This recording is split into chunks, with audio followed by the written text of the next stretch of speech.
स्नेहो मे परमो राजन् त्वयि नित्यं प्रतिष्ठितः भक्तिश्च नियता वीर भावो नान्यत्र गच्छति. இந்த ஸ்லோகம் ஹனுமான் ராமனிடத்தே விண்ணப்பம் செய்தது. ராமன் இப்பூவுலகை விட்டு வைகுந்தத்துக்கேக நடந்த போது அனைவரையும் தன்னோடு அழைத்து சென்றார். அயோத்தியில் வாழ்ந்த எல்லாரும் ராமனை பின்தொடர்ந்து சாந்தானிக லோகத்தை அடைந்தார்கள். அப்போது ராமர் ஹனுமாயனை அன்போடு அழைக்கிறார். ஆனால் ஹனுமான் ராமனோடு வைகுந்தம் வர மறுத்து அதில் தனக்கு விருப்பமில்லை என்பதையும் தெரிவிக்கிறார். ராமனை கண்ட கண்கள் மத்தொன்னினை காணா என்பது ஆஞ்சநேய சுவாமியின் நிலை. வைகுந்தத்துக்கு சென்றால் ராமனை காண்போமா? ராமனையும் காணலாம், கண்ணனையும் காணலாம். ஆனால் பிரதானமாக எழுந்தருளி இருக்க போமவர் வைகுந்தநாதன். அதனால் தான் ஹனுமான் இந்த ராமனை இரண்டு தோள்களோடே இதே மானிட உருவில் ஷடைமுடியோடே கையில் வில் தாங்கி தரிசித்தேன். இவரை பட்டாபிராமராகவும் சேவித்தேன். இதை கண்ட கண்கள் மறுபடியும் வைகுந்தநாதனை பார்க்காது. அத்தனை பக்தி, அன்பு.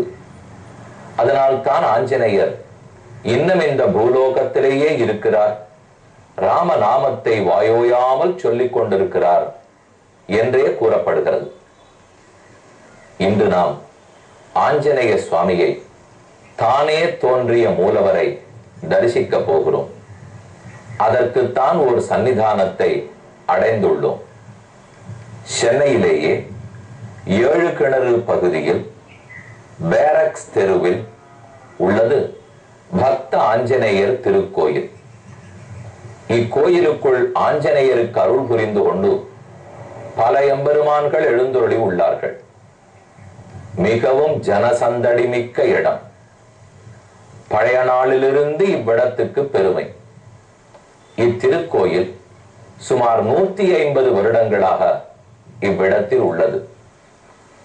கோயிலின் வாசலை தரிசித்துக் கொள்கிறோம்.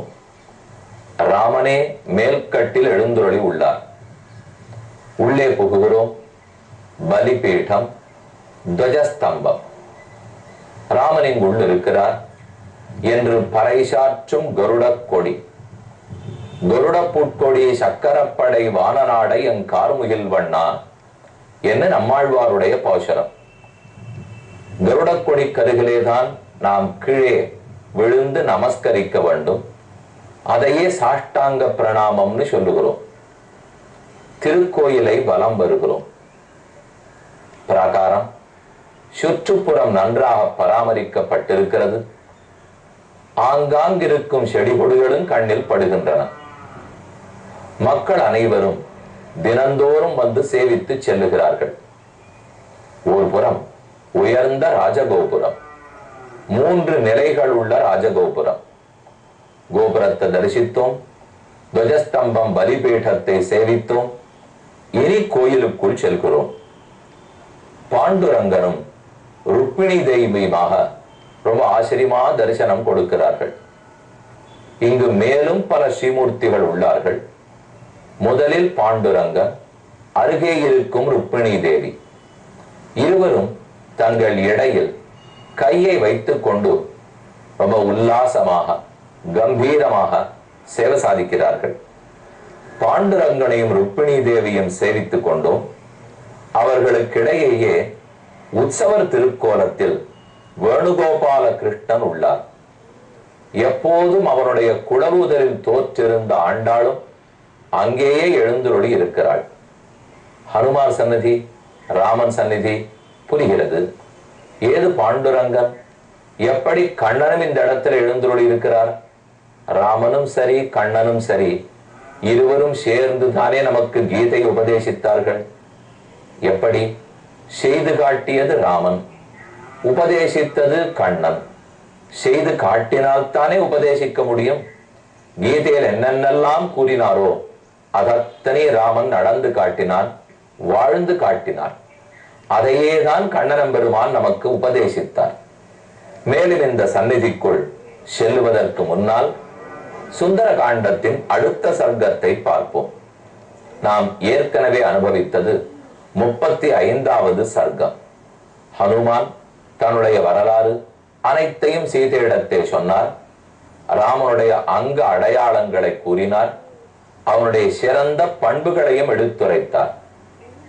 ஏன் ராமன் தேடிக்கொண்டு வந்த போது எப்படி சுக்ரீவனை சந்தித்தான், நட்பு மலர்ந்தது எவ்வாறு, பின் நாங்களெல்லாம் எப்படி உன்னை தேடி புறப்பட்டோம் என்று எல்லா கதைகளையும் விளக்கமாக கூறினார். சொல்ல சொல்ல சீதைக்கு நல்ல நம்பிக்கை ஏற்பட்டது. கடைசியாய் தன்னை பற்றியும் கூறிக்கொண்டார். என வந்திருப்பவன் உண்மையானவனான தெரிய வேண்டும். கேசரி என்னும் வானரோத்தமனுடைய மகன் நான், வாயுவனுடைய புத்திரன் நான். யஸ்யாஹம் ஹரிண க்ஷேத்ரே ஜாதோ வாதேன மைதிலி ஹனுமானிதி விக்யாதா லோகே ஸ்வயனைவ கர்மணா. 35ஆம் சர்க்கத்தில் 81வது ஸ்லோகத்தில் தன்னை பற்றியே கூறிக்கொள்கிறார். உலகத்தில் ஹனுமான் ஹனுமான் எனக்கு பெயர். ஏனெனில் தாடை வீங்கி இருக்கிறபடியாலேயும் நிறைய சேட்டிதங்களை சிறு பிராயத்திலிருந்து செய்தபடியாலேயும் இப்பெயர்.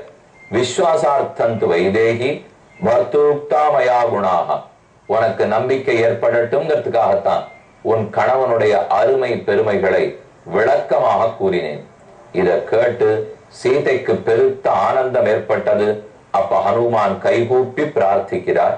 ஹனுமந்தம் கபிம்பியக்தம் மன்னதே நான்யதே திசா அதோவாச்ச ஹனுமான்ஸ்தாம் உத்தரம் பிரியதர்சனாம். இப்படி இவர்தான் ஹனுமான், ராமனால் அனுப்பப்பட்ட தூதன் என்று சீதை நம்பிக்கை கொண்டு விட்டாள். இனி ஐயத்துக்கிடமில்லை.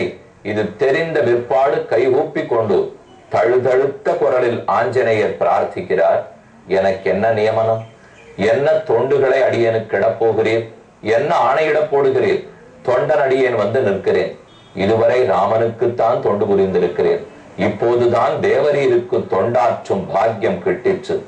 ஏதத்தே சர்வமாக்கியாகம் சமாஸ்வாசிகி மைதிலி கிங்கரோமி கதம் வாதே ரோச்சதே பிரதியாமியகம். தேவரீருக்கு என்ன செய்தால் பிடிக்குமோ அதை உடனே கூறும்படி பிரார்த்தித்துக் கொள்ளுகிறேன். அப்போது சீதை நன்கு பெருமூச்சு இழுத்துக் கொண்டாள். இப்பதான் அவளுக்கு நம்பிக்கை வந்து ஆஸ்வாசப்பட்டிருக்கிறாள். இனிமேல் ஹனுமான் தான் கொண்டு வந்த அடையாள மோதிரத்தை சீதையினிடத்தில் சமர்ப்பிக்க போகிறார். அதை கேட்க போகிறோம். ஹதே சூரிய சம்யதி சம்பசாதனே கவி பிரவீரேண மகர்ஷி சோதனாது. தான் பிறந்த வரலாறு முடிந்தது. இங்கு வந்து நின்ற வரலாறையும் முடித்தார். இனி அடுத்த சர்க்கம் ரொம்ப முக்கியமான சர்க்கம். இதுதான் கணையாழி மோதிரத்தை கொடுக்கும் சர்க்கம். இதை அங்குடூய பிரதானம் என்று வடமொழியிலும், கணையாழியை கொடுத்தல், ராமனுடைய பெயர் பொறிக்கப்பட்ட மோதிரத்தை ஆஞ்சநேயர் சீதையினிடத்தில் சமர்ப்பிக்க போகிறார். இதை பெற்றுக்கொண்டு அதன் பெருமையால் தானே 100 யோஜனை கடலையே தாண்ட முடிந்தது. ஒரு மூச்சில் தாவும் சாமர்த்தியம் எங்கிருந்து வந்தது? கையில் இருக்கிற ராமநாம அங்கிதமான மோதிரம். அந்த மோதிரத்தை சீதையினிடத்தில் சமர்ப்பிக்க போகிறார். அதே திருக்கோலத்தில் தான் கிஷ்கிந்தையில் மால்யவானில் இப்போதும் ஹனுமார் எழுந்துருளி உள்ளார். இக்கரையிலிருந்து அக்கறைக்கு போனார். அசோகவனத்தில் கணையாழியை கொடுத்தார். பதிலுக்கு ஒரு அடையாளமாக சீதை தான் மிச்சம் வைத்திருந்த ஒரு ஆபரணம், தலையில் அணியும் நெத்தி சுட்டி, சூடாமணின்னு சொல்லுகிறோம். அந்த சூடாமணியை ஆஞ்சநேயரிடத்தில் கொடுக்க அவர் திரும்ப கிஷ்கிந்தைக்கு வந்து அதை ராமனிடத்தே சமர்ப்பித்தார்.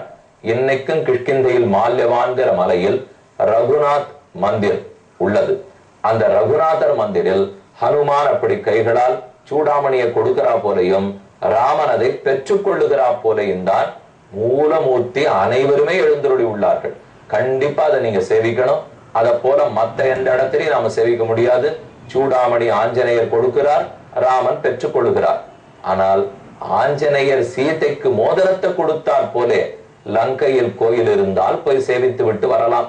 லங்கையில் உள்ளது அசோகவனம் மற்றும் உண்டான இடங்கள் எல்லாம் இருக்கின்றன. ஆனா இடங்களாகத்தான் உள்ளன, பெரிய பெரிய கோயில்களாக அந்த இடத்தே எழுப்பப்படவில்லை. ஆனா பூமிக்கே மகாத்மியம் அல்லவா. இனி சர்க்கார்த்தம் பார்ப்போம். 36வது சர்க்கம். பூய ஏவ மகாதேஜாஹ ஹனுமான் பவனாத்மஜः அப்ரவீத் பிரஸ்ருதம் வாக்கியம் சீதா பிரத்யய காரணாத் வானரோகம் மகாபாகே தூதோ ராமஸ்ய தீமதः ராம நாமாங்கிதம் சேதம் பஷ்ய தேவ்யங்குளீயகம். ஹே தேவி, இதோ பாரும், ராமனுடைய பெயர் குறிக்கப்பட்ட மோதிரத்தை கொண்டு வந்திருக்கிறேன். இதுதான் அடையாள மோதிரம். ராமதூதன் நான் என்பதற்கு இதுதான் அடையாளம். பிரத்யார்த்தம் தவானீதம் தேன தத்தம் மகாத்மனா சமாஸ்வசிகி பத்ரந்தே க்ஷேண துக்க பலாஹ்யசி. நீ ரொம்ப துக்கத்தில் இருக்கிறாய், இப்ப நாம் கொடுக்கும் இந்த மோதிரம் உன் துக்கத்தை எல்லாம் தணிக்க போகிறது. ராமனையே பெற்றாற் போலே மகிழ்ச்சி அடைய போகிறாய் என்று சொல்லி ஆஞ்சநேயர் கொடுக்கிறார். மோதிரத்தை சீதை பெற்றுக் கொள்ளுகிறார். அடுத்த ஸ்லோகம் உயிரான ஸ்லோகம். கிரஹீத்வா பிரேக்ஷமானாசா பர்த்துக்கர விபூஷணம் பர்த்தாரமிவ சம்பிராப்தா ஜானகி முதிதா பவது. ஜானகி பேரானந்தப்பட்டாள். சனகன் பெற்ற செல்வம். அந்த ஜானகி பெரும் மகிழ்ச்சி அடைந்தாளாம். கிரஹீத்வா மோதிரத்தை கைகளால் வாங்கினாள். பிரேக்ஷமானாசா பர்த்துக்கர விபூஷணம் தன் கணவனுடைய திருக்கைகளில் சிறு விரலில் அதை எப்போதும் அலங்கரித்துக் கொண்டிருந்த மோதிரத்தை பெற்றாள். கிரஹீத்வா அதை பார்த்தாள். அந்த மோதிரம் கண்ணில் பட்டவளுக்கு விரலே கண்முன்னே தோற்றியது. விரல் தோற்றினதற்கு கை தோற்றியது. கை தெரிந்தவளுக்கு தோள்கள் தெரிந்தன. ராமனுடைய தோளை கண்டவளுக்கு திருமார்பும் திருமேனியுமே தெரிந்தது. ராமனே கண் முன்னாடி இருக்கிறார் போலே பெருமகிழ்ச்சி அடைந்தாள். கிரஹீத்வா பிரேக்ஷமானாசா பர்த்துக்கர விபூஷணம் பர்த்தாரமிவ சம்பிராப்தா தன் கணவனையே அடைந்து விட்டா போலே. கணவன் அங்கு இல்லை, ஆனா மனசனுடைய வெளிப்பாடு. மோதிரத்தை கண்டவளுக்கு விரல் தெரிய, விரலை பார்த்தவளுக்கு கைகள் தெரிய, கைகள் தெரிந்தவளுக்கு ராமனே தெரிந்தான். அவனை அப்படியே அணைத்து கொண்டா போலே அங்கேயே ராமன் இருக்கிறான் என்று சீதை பேரானந்தப்பட்டாள். உண்மை. ஆனா அருகில் இருக்கும் ஆஞ்சநேயர் தவித்தார். இங்க நிஜத்தில் ராமன் இல்லை, இவளுடைய மனோபாவம் இது என்கிற உண்மை இந்த பெண்ணுக்கு புரிந்து விட்டாள். எவ்வளவு தவிப்படோ, மீண்டும் துன்பக்கடலில் ஆழ்ந்து விடுவளோ. இறைவா, நீதான் இந்த துன்பம் வராமல் பெண்ணை காப்பாற்ற வேண்டும். இது இங்கு நிலை. இதே போல திருமங்கை ஆழ்வார் திருவாலி திருநகரில் எழுந்தொழி இருக்கிறாரே, அவ்வாழ்வாருக்கு பரகால நாயகி திருக்கோலம் சாத்துவார்கள். சொல்லுயர்ந்த நெடுவீணை முலைமேல் தாங்கின்னு திருநெடுந்தாண்டா போஷரம் திருமங்கை ஆழ்வாரே பாடியிருக்கிறார். 30 போஷரங்கள் திருநெடுந்தாண்டகம். அதுலதான் இது ஒரு அழகான பாட்டு. அதாவது திருமங்கை ஆழ்வாருக்கு பெண் தன்னை பரகால நாயகியாய் தன்னை நினைத்து கொண்டிருக்கிறார்.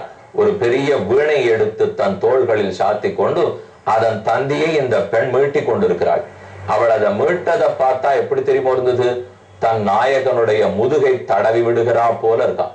வீணைதான் இங்க இருக்கு, ஆனா அதை நாயகனாகவே நினைத்து கொண்டு அவனோட அணைத்து கொண்டிருக்கிறா போலேயே அனுபவிக்கிறாள். இதை பார்த்த தாயார், திருமங்கை ஆழ்வாருடைய திரு தாயார், அவள் நினைத்தாள், இந்த பெண்ணுக்கு மட்டும் இது வெறும் வீணைதான், வயலாளி மணவாளன் இல்லை என்கிற உண்மை தெரிந்து விட்டால் நொந்து போவாளே. அவருடைய துன்பத்தை தாங்க முடியுமா? இந்த வீணைய கணவனா நினைச்சுட்டு இருக்கா? அப்படியே இருக்கட்டும், அவள் நினைவுக்கு வந்து விட்டால் அவள் தாங்குவளோ தெரியாது. இன்னைக்கும் அந்த நாச்சியார் திருக்கோலம், பரகால நாயகி திருக்கோலம் திருநகரியில் சாத்தப்படுகிறது. பக்தர்கள் அவசியம் போய் சேவிக்கும்படி பிரார்த்தித்துக் கொள்ளுகிறேன். அப்ப இவர்கள் எல்லாம் அப்படியே ராமன் முன்னாடி நிற்கிறா போலே, மணவாளன் நிற்கிறா போலே, அவனையே அடைந்து விட்டா போலே சந்தோஷப்படுகிறார்கள். நிஜத்தில் ராமன் என்னும் முன்னே இல்லை, ஒரு உருவ வெளிப்பாடு. இன்று முழுவதும் ராமனும் சீதையும் அதே ஆலிங்கனத்தோடு இருக்கட்டும். நாம் ஒரு நாளாவது அவர்களை பிரியாமல் பார்த்து கொள்வோம். அடுத்த நாள் சந்திக்கும் போது கதை தொடரும்.